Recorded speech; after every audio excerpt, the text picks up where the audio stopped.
The camera is now ready to begin pairing.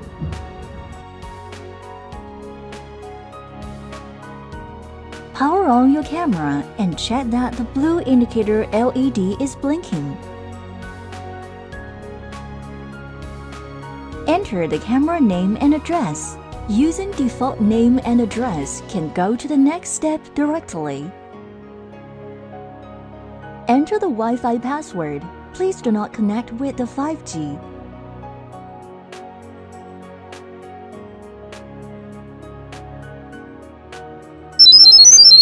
Use your camera to scan the QR code.